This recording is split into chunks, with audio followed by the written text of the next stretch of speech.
Good morning, everybody.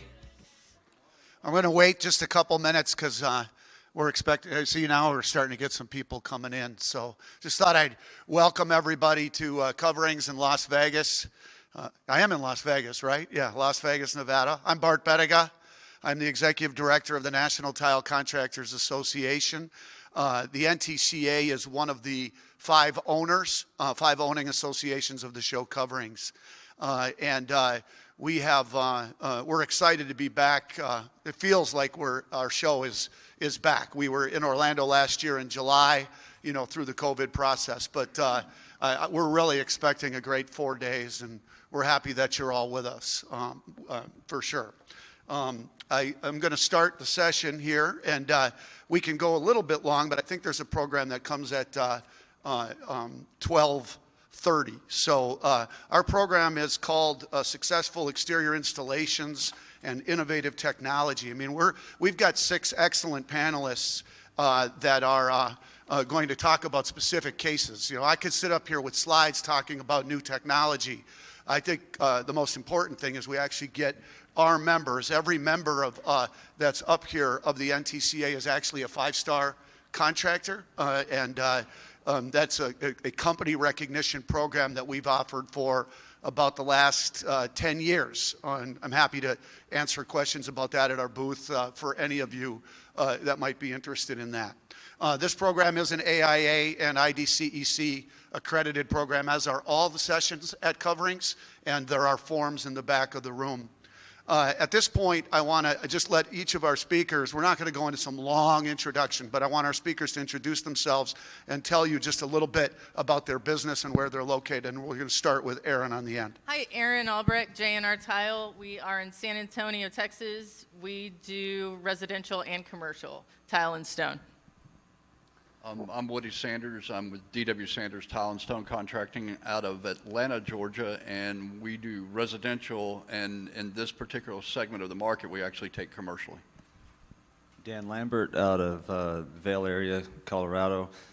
We primarily specialize in high-end custom homes, do a lot of exterior applications. Dirk Sullivan, Hawthorne Tile, Portland, Oregon. We primarily do high-end residential custom installations.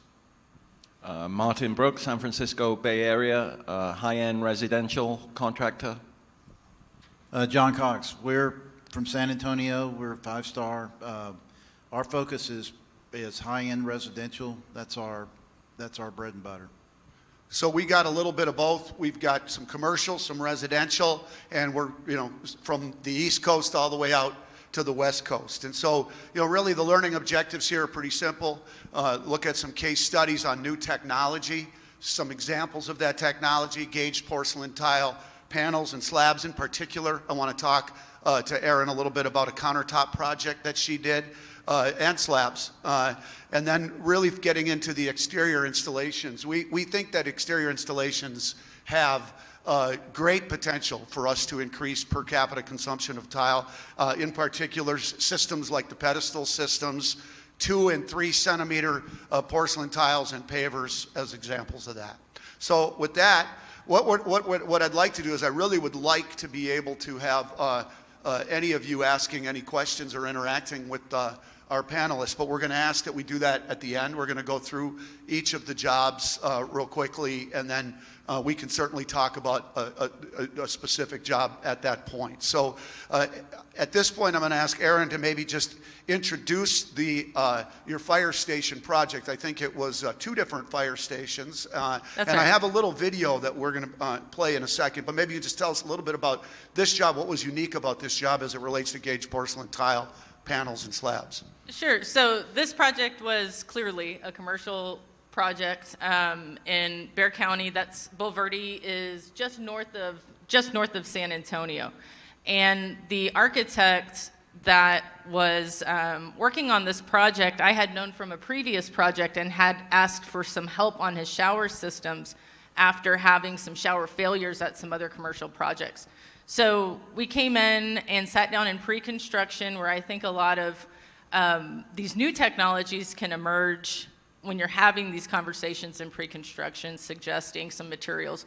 And what we had found is they really wanted a sanitary environment for the staff that wasn't like something that you had seen in a traditional commercial setting where you'd see typically 2x2 and 4 1/4.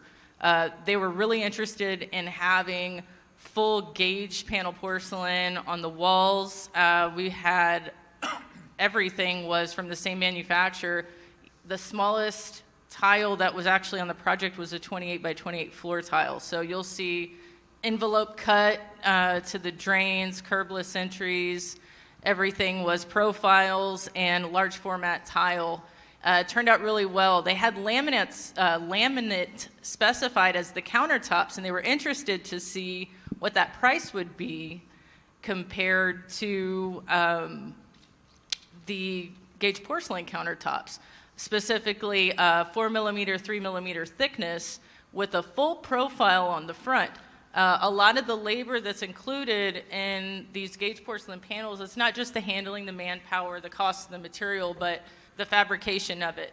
So you'll see in the video, there's a full profile over a foam substrate with, of course, the mortar coverage completely collapsed. So I have a clip here, and let's see how much of it shows, Aaron. So let's see where this Sure. goes. So that was The substituted for second the fire laminate. station, it's a much larger station than the original. The first one is about 13,000 square feet. This one's about 20. The second station has a few more showers and bunk rooms and so forth. It's a bigger station. We had already made the decisions for tile for the showers and toilet rooms on Bearable Verde, so we kind of carried that same system into this project, especially with the certified installers and so forth. We had a proven material and system that would work well in the second station. This is a large investment for the community, and we wanted to make sure that it was an investment that was going to last, that was going to hold up, especially in bathrooms where we have, say 12 firemen in this fire station that are bathing multiple times a day because of nasty calls that they go on and things like that. We're going to be using this station for years and years to come. Everybody that saw the system that was going into the showers and, the countertops was like, wow, this system is really nice. It's just, we've never seen it. It was a first for everyone that was there. Conceptually, the large format tile on floors and walls with minimum grout joints with the same assembly components and grouts is now a concept for fire stations that will be built after this initial one. Anytime our installation team learns a new skill, we consider that a success here at J&R. They're growing professionally. We have more to offer to our customers and clients. So that's a pretty cool video, by the way, that you guys did. Sorry for I'm having a little bit of technical difficulty, but they're trying to get through it. But tell me a little bit about the countertop itself. How are you viewing the countertop market for you? I mean, this is relatively new that we're going down on the countertops. Yeah. You can't put LVT on the countertop. So I like that. I mean, that's one of the things. Like where can these products go that other products can't? And commercially, I'm sitting up here with a lot of high-end residential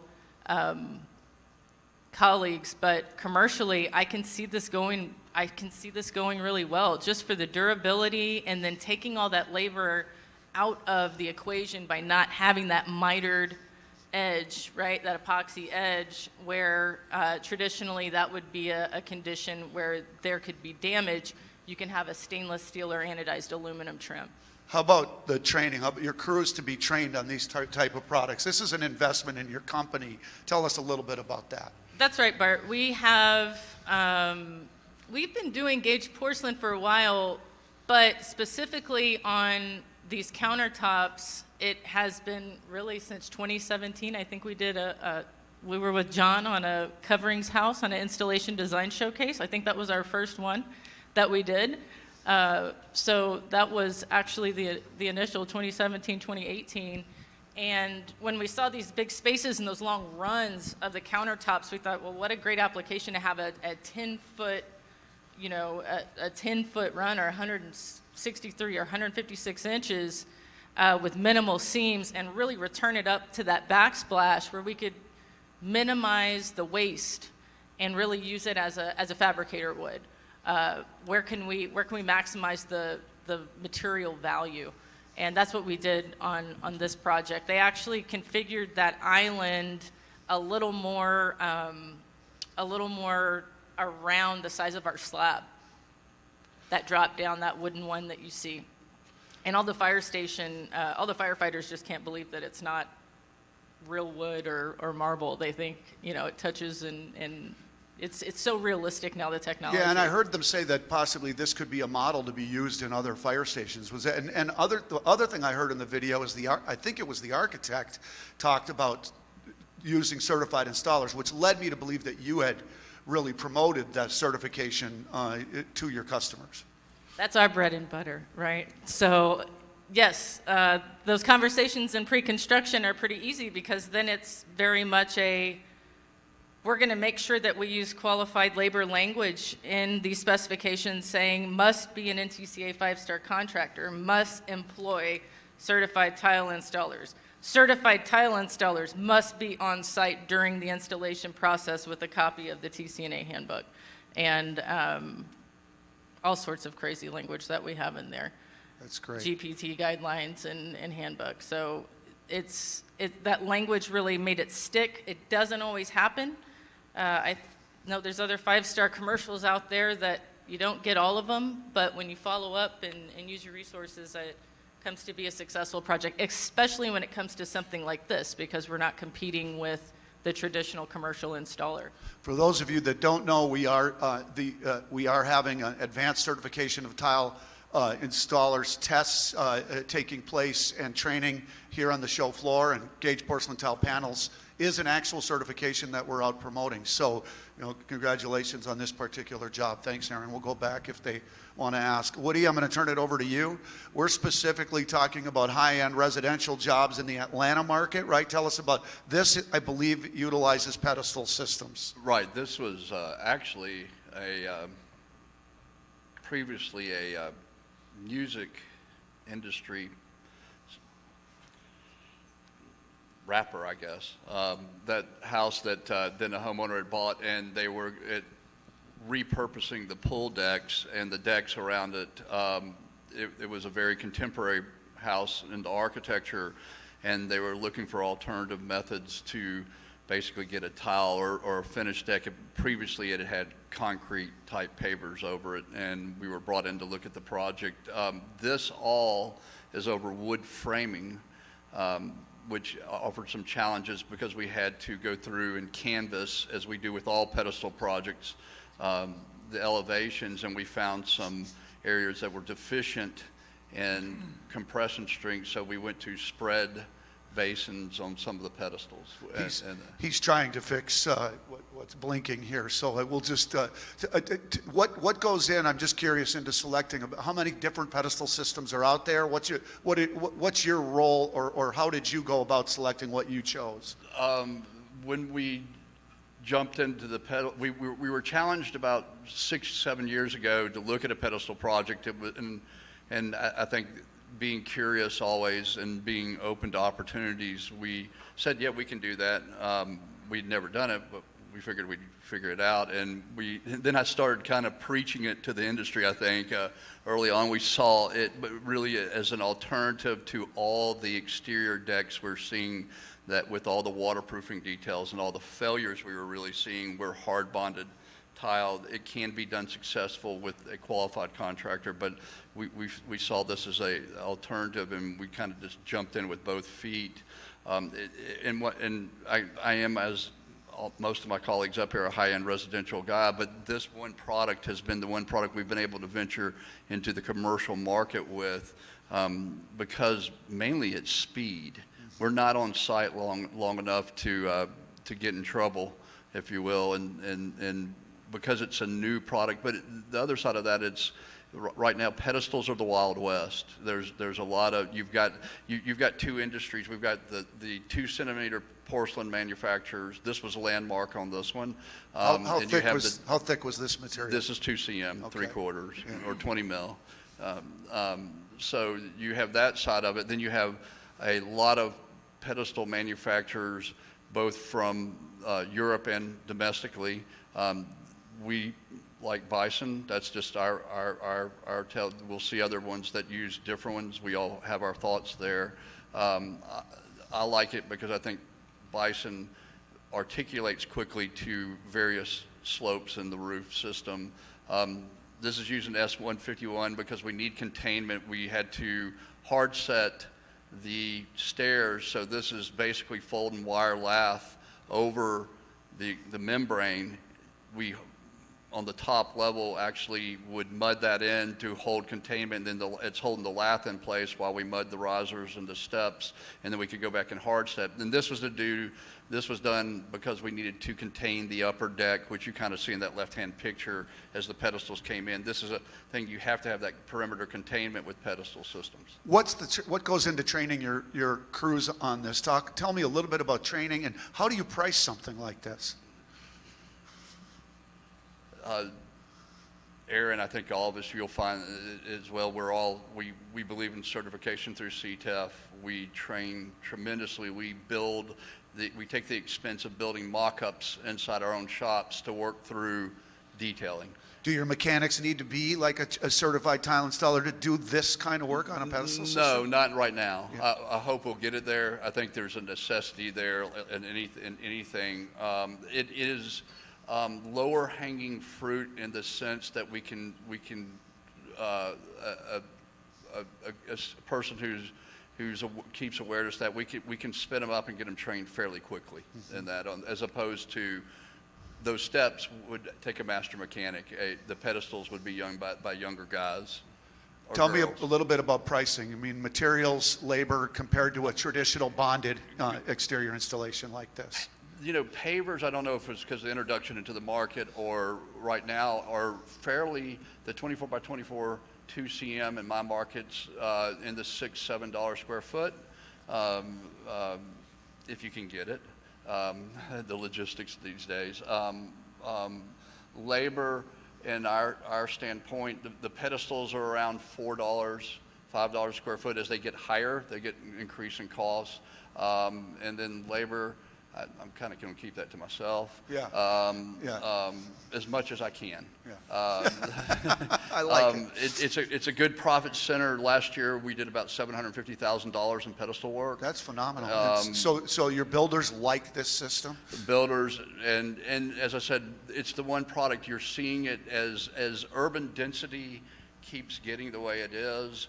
We're going to see the opportunity for it's a cheap living space when you talk about high rise, when you talk about condos, amenity packages. Yeah, I agree. And just the movement towards exterior living space recently all around the country is really opening up, I think, the tile market, as we've lost a little bit of market share inside the LVT.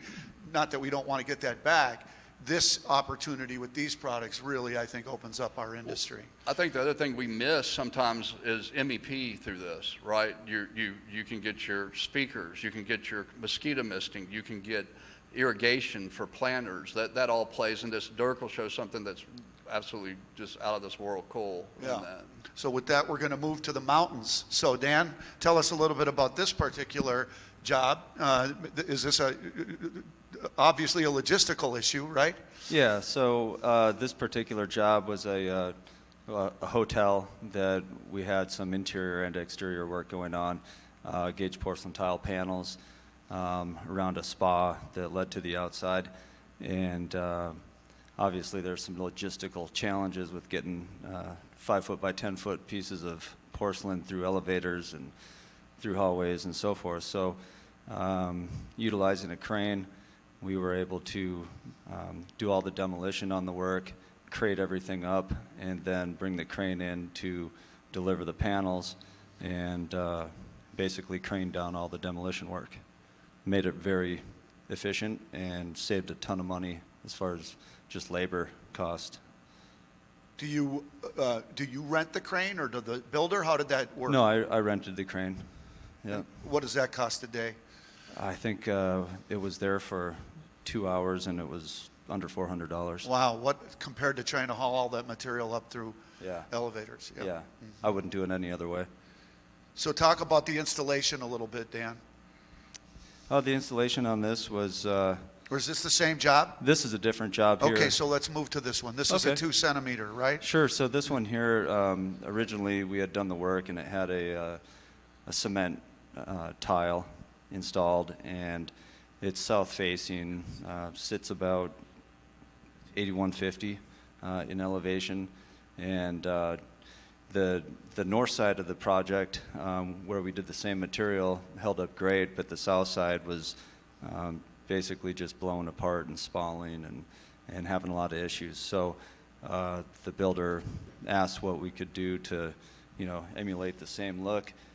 So we found a 2 centimeter porcelain tile and cut it into the same pattern. What do you think and had reinstalled caused it. the failure, Dan? Do you know what actually caused the failure? Yeah, I think that even though we had proper movement accommodation, EJ 171, and all the right materials, the best materials we could use on it, I really think that it was a matter of the material itself not holding together, just through so many freeze-thaw cycles just constantly throughout the day. Just The actual tile or the siding actual materials? tile, the Okay. actual tile, because it's just such an extreme environment.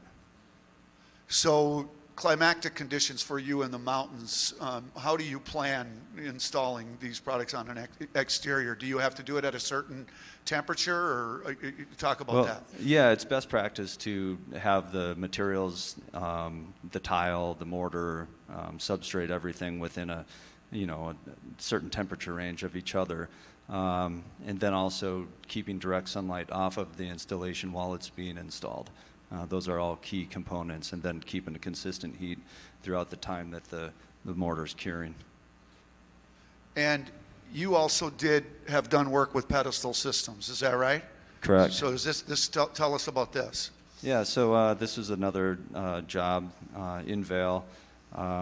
This particular one was over a suspended patio that had hydronic gradient heat, and so it was kind of new territory for the builder and for us as far as how the system would work. Started from at one side of the deck was about a 1/4 inch up, and at the far side of the deck was about 5 inches up, and had a hot tub sitting on it as well, toward the deeper end of it. So basically, all the concrete work was done to encapsulate the hydronic tubes, and then we did a liquid applied waterproof and anti-fracture membrane over top of that, flashed everything, and then did the pedestal system over top of that. It had a drainage system right toward the end where that hot tub is sitting, kind of like a gutter scupper system. And yeah, it's performed really well. You can see on the one picture there on the right that there's a good 8 inches or so of snow sitting on top of the hot tub cover, and nothing on the porcelain.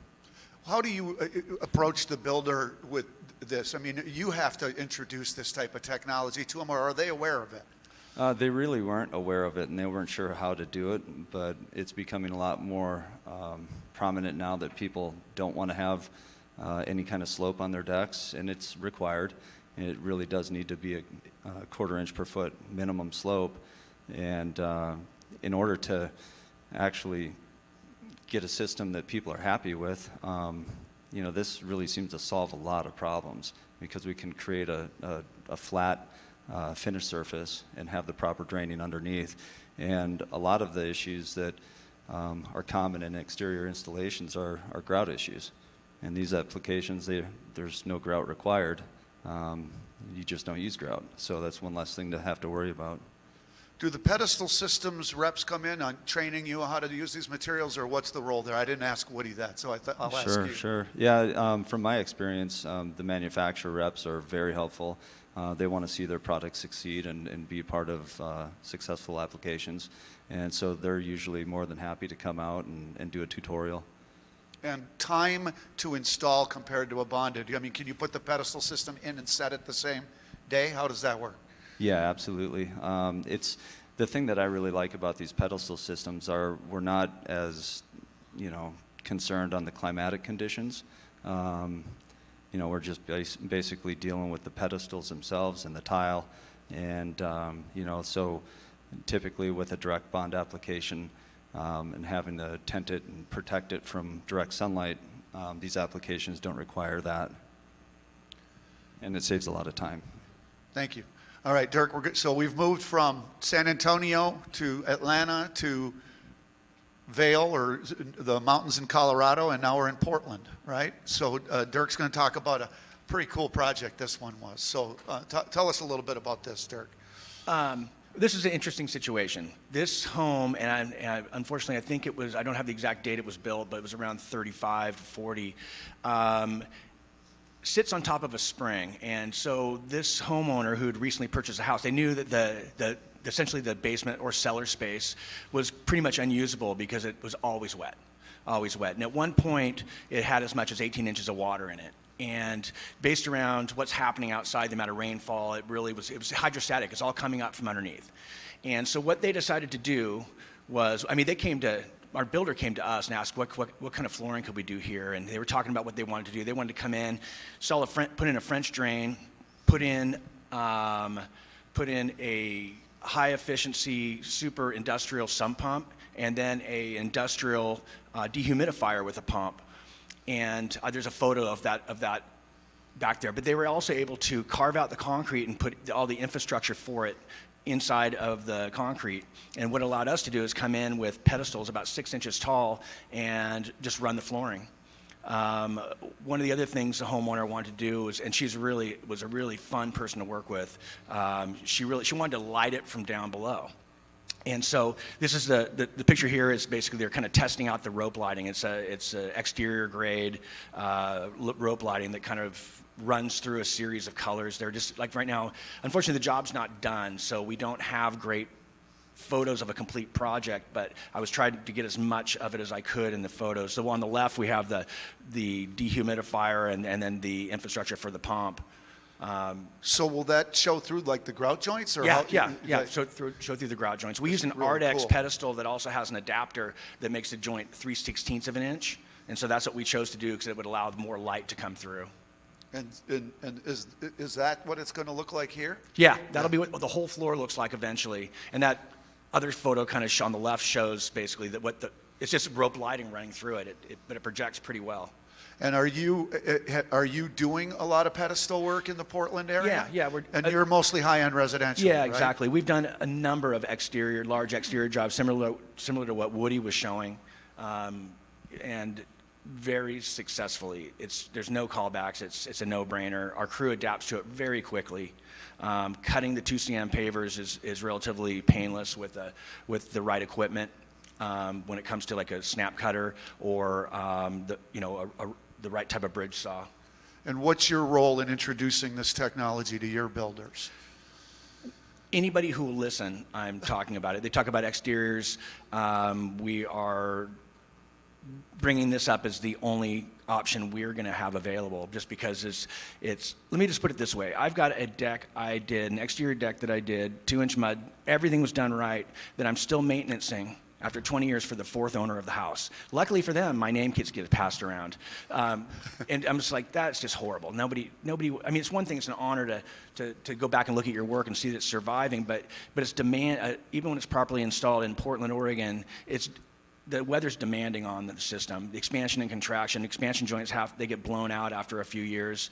And it's just not a great deck. Plus, this allows you an exterior. Demanding because of so much rain or because of freeze-thaw cycles?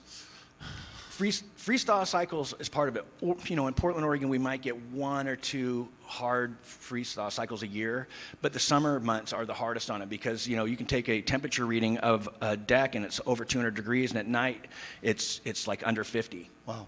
And so that's a huge swing, man. Things are moving and shaking. And I've gone in and seen expansion joints that are so tight that the silicone joint is just bumped up, and then come back later and it's just spread apart back to 3/16 of an inch.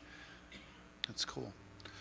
Thanks, Dirk. All right, Martin, now we're in San Francisco, right? And I think you experienced some similar issues to Dan, logistics. I think I do have a picture, but we could maybe just tell us a little bit about the job. So this is a high-end residential condominium project we did. We got all the inside tile Beautiful. and the outside tile. And what we find we've been doing pedestals for about 10 years, but 10 years ago, it's like 1 or 2 jobs here and there. Now, quite a large portion of our jobs have a pedestal system component to them. Even the high-end residential homes, if people know where Pacific Heights are, have a pedestal system incorporated into the scope of work. And we're finding that it's the architects who are now seeing the benefit of these systems for a maintainable roof and waterproof system underneath. There's been so many failures with exterior decks that they're honestly sick and tired of having to pull all the tile and the mud bed out.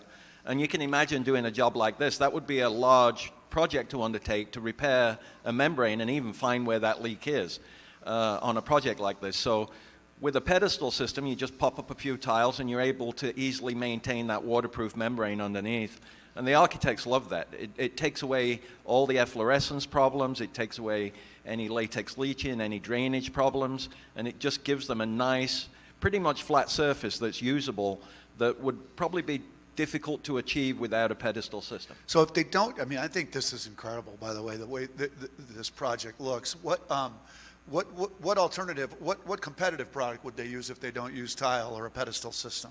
Well, this would either not be a usable space because of the topography of the roof underneath, or they'd probably have to use a Trex or maybe an IP or some wood underneath, but they'd still probably have to use a pedestal system to form bearers to make that work with a wood product underneath. But what we're finding is like people don't want the wood fades, the Trex fades, it's not as inviting, it's not as high-end looking as a tile surface like this, which really gives people, you know, a sense of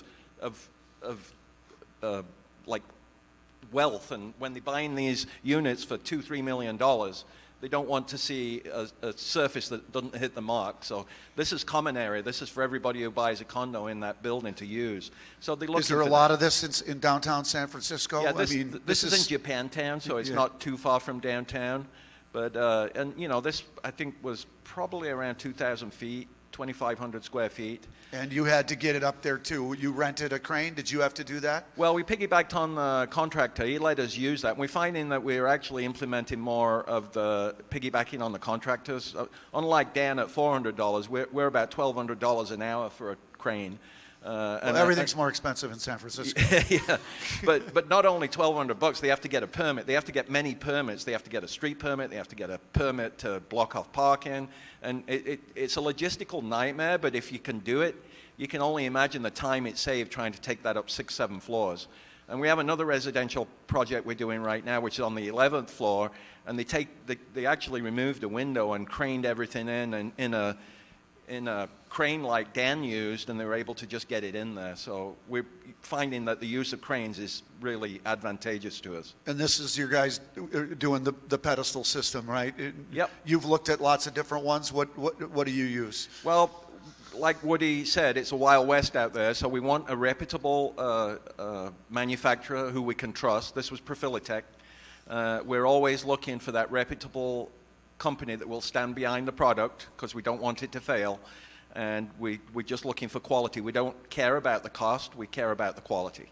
And again, on the topography of the roof, it's very important to know that, because from $5 up to $15 and up, you can really sell yourself short if you don't know, and usually at bid stage you don't know the topography of the roof, but you've got to try to determine that so you know the cost of the pedestal, because that is a really large dollar amount within your contract right there. You're in a very strong market, San Francisco market, Martin. Do you have a lot of competitors that are doing this kind of work, or are you pretty unique out there? Yeah, well, we've been doing it long enough. Our first couple went really slow because it's a learning curve. Like Gabriel has been with me over 25 years, is extremely talented. He takes his time, he thinks it through. Now he's become a master at doing pedestals, not only a master at doing tile, he's a master at doing pedestals. And he's taught the other guys how to also do this with, you know, with layout and stuff. So we find our biggest competitor is a landscape contractor who really doesn't have the knowledge or the expertise to do it. They'll come in, and then there's usually a complaint that it rocks, it rolls, it's not flat. And so contractors who we work with who know the product that we deliver don't go anywhere else but us right now. They're having us do it, and they take it out the landscaping contractor. That's great. And then I guess this is just a few more of the pictures, and is that the finished product on the right? Yeah, and I'll note that on a side note that we did do one coastal, and the guy wanted it completely flat because he didn't want to feel like he was walking downhill or anything. That was one of probably the biggest mistakes I made. I should have put a fall on it. As you can see, when this is like San Francisco fog that collected on there, and this drains, we've got a fall on this, so it does drain, but the one we did coastal, actually, because of water tension, will now hold water on there, and we can't, because all the edge detail and the way that it's built, we can't alter that right now, and so he has to, is a little concerned about the water standing. I've told him it's not a problem, and he goes on there with a squeegee every time it rains, and he squeegees it off. But we'd have been better off putting a slight fall on it, not to keep it as flat as he wanted to. So, yeah, I didn't ask Woody or Dan, what goes into substrate prep for the pedestal systems? I'm just curious. Well, you need to be sure that you put an isolator on. And first of all, the first call you need to make is to the roofing manufacturer of the waterproof system to make sure that the waterproof system is actually adequate to take the weight of the point load of the pedestals. You really need to make sure you make that call. Not all roofing membrane systems can take the weight of that point load from the pedestal, so you need to clear that first. And then we typically put isolators on there, and then the pedestal system, and away we go. That's excellent. Okay, and then that's I guess the last finished project right Yep. there. It's just beautiful. And the real estate developer and the builder are extremely happy. And, it's a well-known architect in San Francisco. He's extremely happy. We're hoping he comes back and has us do more of those decks for him. That's great. Okay, John, so this one was also a failure, right? I believe that That's you got correct. involved in? Yeah. Yeah, we were called out because the balcony was holding water and didn't have sufficient drain on it. And this is part of the demo. When we were demoing it, we had to be careful because in the summer times we have these storms that just blow up. And so we were really, really careful about taking up the tile in the mud without damaging the primary waterproofing, so that way, because there was living space underneath the balcony. So this just shows the taking this up. We have a unique, and come to find out, it's not really unique to San Antonio, is we have a challenge that the architects do not put slope in the substructure. And we're actually currently working on a paper, cautionary letter for balconies that don't have slope. And so in the next slide, what we did is we actually floated with mud a 1/4-inch slope, and after completing it, the builder came in, superintendent said, "You guys got to have to take it off. It weighs too much." It was an existing home, and said, "You're going to have to take it off because it's too much weight." And said, "You're going to pay me to do it," which they did, and we actually came back and put an 1/8-inch slope because of the weight factor. And they had TPO. What we do is when we put one down, before we put it down, we actually get the roofer to do the primary waterproofing. That way the liability is on them. You saw these columns where they had to be, waterproofed up. I had some pictures. It was funny because everybody sees pictures of waterproofing when they use, say, RedGuard or whatever product, and they do the corners and think that an installation is waterproof when it does the corners. And I don't have that slide in there, but we had to be careful about the doors, the door height, when the tile slid underneath it. That way it wouldn't be higher. Our mud, the mud was higher when we had a 1/4 inch. It was almost to the bottom of the door. And so we came back, when we took it out, we end up lowering it down and also lowering the weight of the material. You do a lot of mud work in San Antonio? We do a lot of mud work. That's one of our fortes. I've been in the business for 47 years, and when I first started, everything that we did was mud. There was cement board really wasn't developed. Paul Dinkle had developed Wonder Board, but there really wasn't a lot of it being used. And so mud was something that we learned. It was just something we did every single day. We mudded almost every single floor. Everything in San Antonio is on a concrete slab. So we don't, second, the only thing is wood structure is upstairs.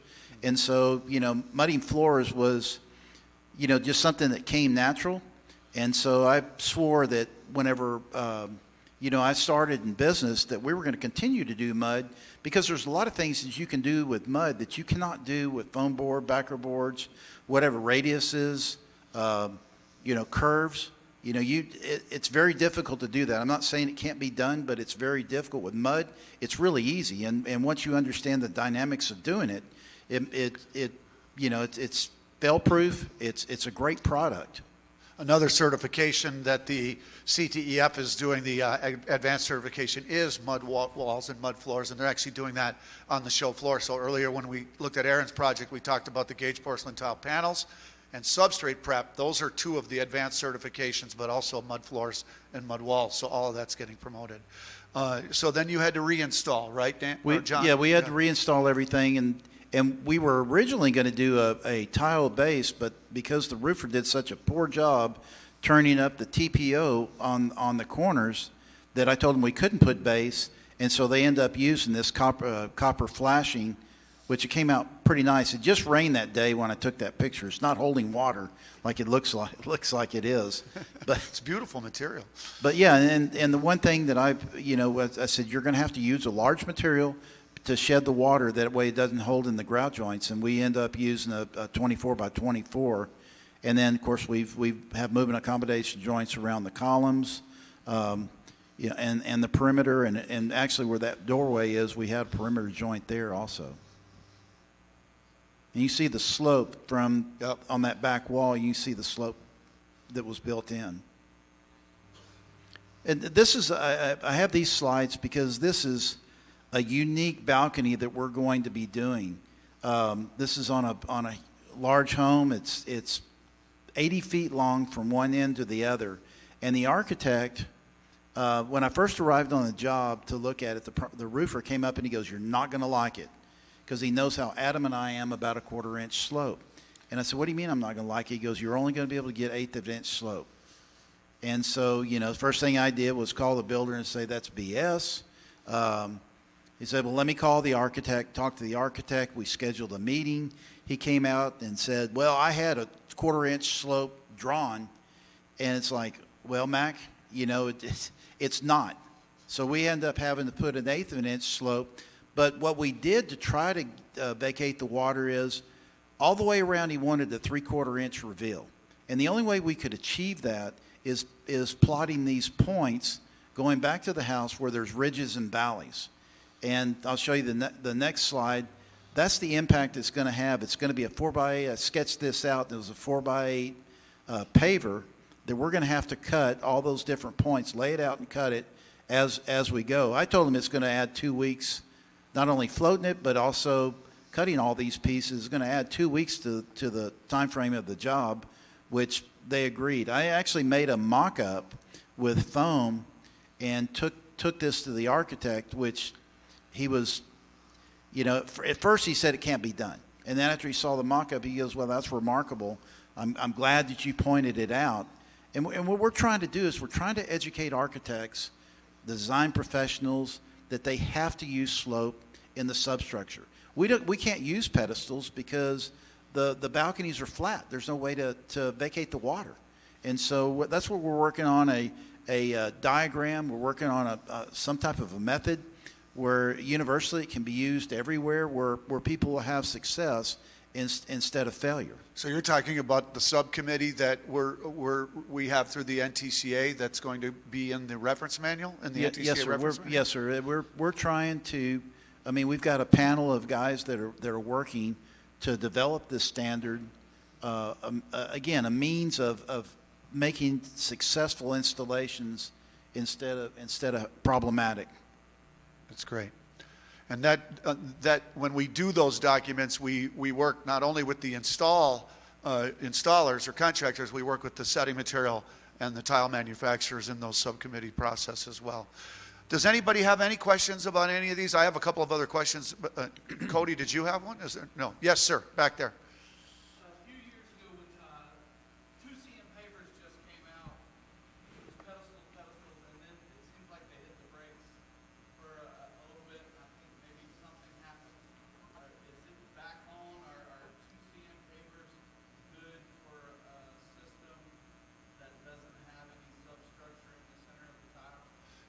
So, and I believe it's 2 cm and some 3 cm. Does somebody want to take a shot at that? Well, I would always check with the paver manufacturer to see if it is actually, it can be used in a paver system, and it is an elevated system. So I think it's important that you really check that before you proceed. I think there's two things. Reputation of manufacturer. That's always going to be paramount because I want representation. I want to be able to have those conversations. The other thing you've got to watch for is what we call implosion, especially on pedestals. So you have different manufacturers that make different statements. Some want a 5 dot on the pedestal. On that particular job you saw I did, those were double mesh back. We actually had the manufacturer double mesh back those tiles because we were going to get into elevations. And so what I'm worried about is, I'm not worried about a tile cracking. That's picking it up and putting it back in. And exterior tile will crack, so that I consider that maintenance. What I am worried about is somebody's got a big teak heavy table or chair and they lift it up and they point load back onto a tile. And I don't care if it cracks. I just don't want them to go through. So I look at that more as a safety issue. Manufacturers are making. We're working. I'm actually working on the NTCA reference manual. We're actually writing some stuff right now. It'll take a while for us to get it all through, but this is some of the points that we're considering. We actually, in some cases, we're using bridging and fiber grate. We're actually doing a project where we'll do an ashlar pattern with a pedestal system. So we're pressing. This is just the beginning. We're pressing this stuff. Look at John's stuff. Looks like slate. I wouldn't put slate outside to save my soul, right? It was a porcelain tile. Right. Yeah. Well, that's the beauty of porcelain tile now, right? Okay, You but saw the porcelain Aaron's tile, right. Aaron's countertop. Look, that brings marble to a fire station countertop, right? And we did a 2 cm on a porch, and one of the problems we had, it had natural stone on it, no direct sunlight whatsoever, so it always stayed moist, and the efflorescence was a problem. They end up having green, the algae and mold growing on it. So what we end up doing is we tore it all out, we refloated it, and we put down a 2 cm that looked like the slate that they had outside on their walkways. And we actually we couldn't get bullnose in a timely manner, so we put a 180-degree bullnose with a profile blade, and thawed the edge where it looked like it was like that from the factory. By the way, I have seen failures where the pedestals have not been set correctly, and you'll get them where they're only probably touching on 3 points or 2 points, and you'll get point load, and it will shear off in a triangle on the corner just because it can't take the weight. But to Woody's point, we've done many installations where we've used fiber grate too as a support underneath, and we've used McNichols, and we tie it all together and make a kind of a floating platform on top, which lets us do natural stone on top without a problem. So we do that too. Yes, sir. Had a question, sir. I was going to ask about using natural stone tiles. Yeah. Yeah, you want to use a supporting system underneath.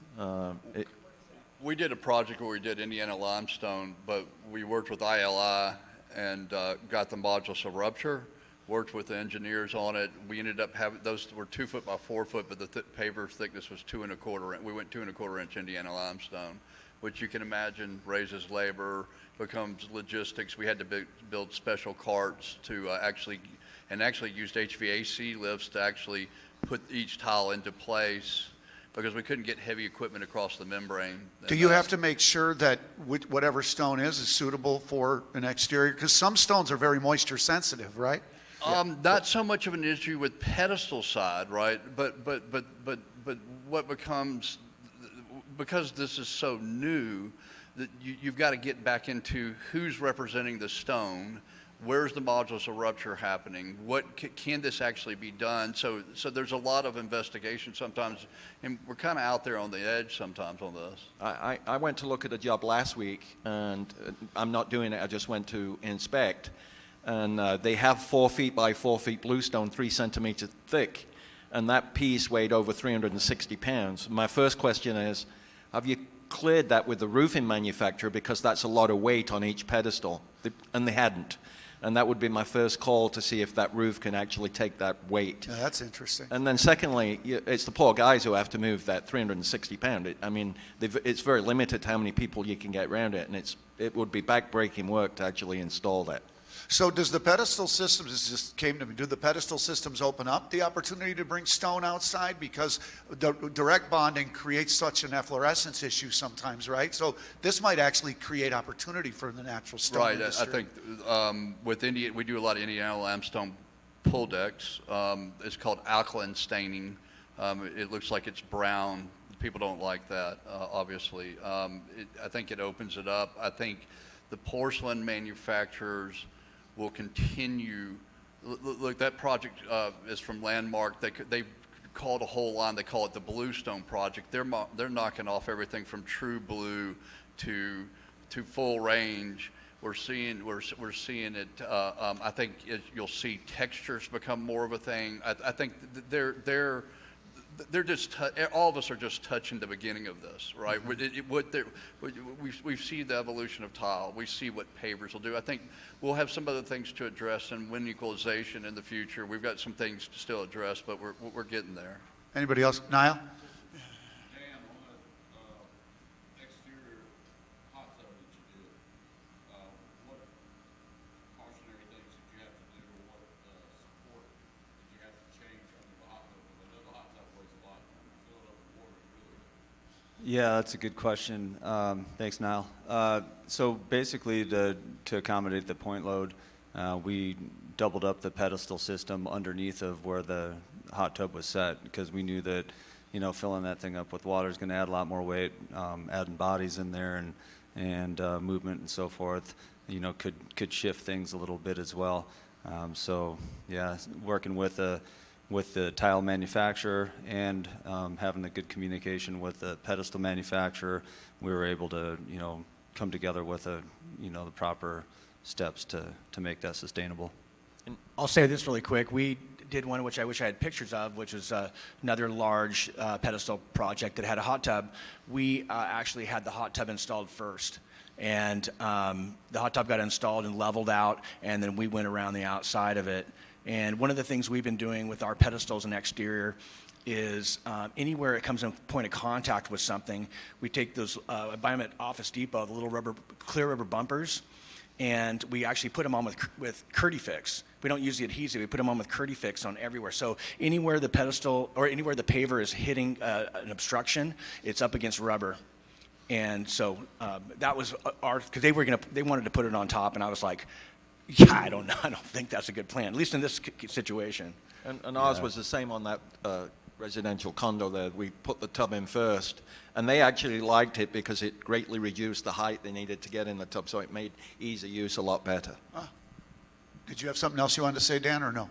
I was just going to say that using the little clear rubber bumpers is a great idea. We've been doing that as well. Okay. Just because without that, there is, a little bit more of a detail where it's loose around the perimeter, and you want to keep all that tight. The material itself will expand and contract with, sunlight and so forth, temperature variations and so forth. So this allows that to be able to still happen, but not be so loose that when people are walking over it, that things are shifting and becoming more loose as time goes. I think we have a couple more questions. About 5 minutes left. I'm going to go to you next. Yeah. Did you hear? I didn't hear the question. Okay. Yeah, it's called McNichols, and it's a fiber grate, and they come like 8 feet by 2 feet, and then you tie them all together, and it floats on top of the pedestal system, and then you put the stone on the pedestal. Cheap. About $1,200 a sheet.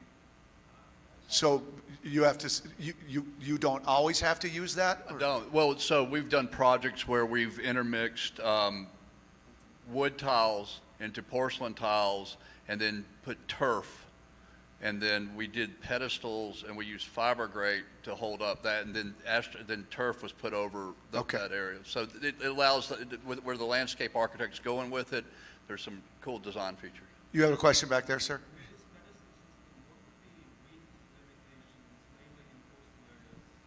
What would be weight?